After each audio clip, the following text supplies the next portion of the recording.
Lumabas magkakaibang posisyon ng mga senador sa proseso ng impeachment kay Vice President Sara Duterte. Kasunod dito ng pagkalat sa social media ng draft para sa binubuong Senate resolution ni Senador Ronald Bato de la Rosa na layong i-dismiss ang impeachment case. Kaugnay ito ng pahayag ni Senate Majority Leader Francis Tolentino na maituturing na functionally dismissed na ang kaso dahil sa kawalan ng sapat na panahon para rito habang patapos na ang 19th Congress. Bunsod dito, ilang senador ang tinanong kung posible nga bang madismiss ang impeachment bago pa man isagawa ang aktual na paglilitis. Tugon ni Senador De La Rosa, basta, tingnan lang yung laman ng resolution.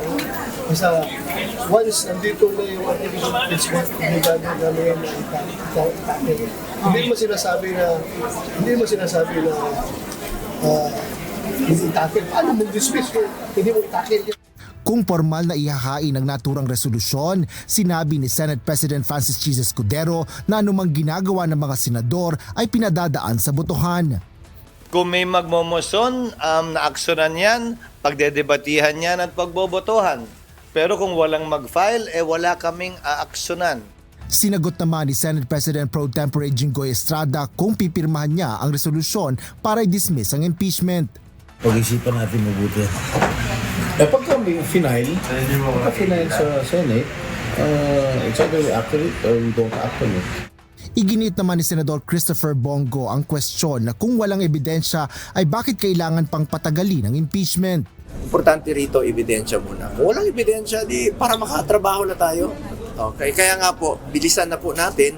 Kung kailangan idinig ito, ididinig natin. Kaya lang po, decision po ng Senate leadership sa June 11. So antayin na lang po natin.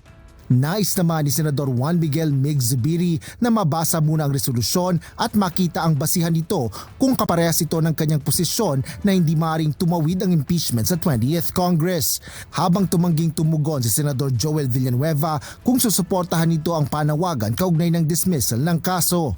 Impeachment court at all. How many votes do you need for that? That's debatable also.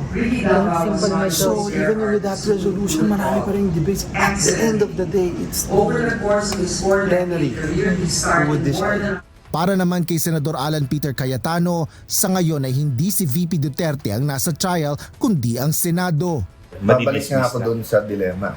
Diba? So the dilemma is you want to follow the Constitution and very clear ang Constitution. Diba? The trial follows forthwith. Walang if and buts doon. Diba? Okay.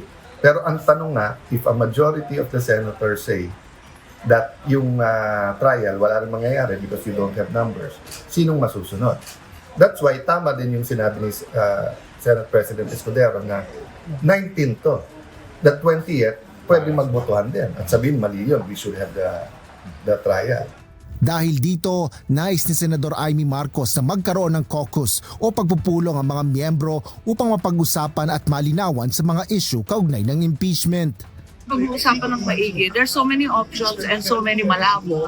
Kaya gusto natin yung pinaka-sang-ayon sa batas at yung pinaka mabilis din kasi, well, ilang araw na lang to, no? 10 araw na lang natitira. Di ba nag-manifest na si Senator Tolentino, nagsalita rin si Risa, nagsalita rin si Coco.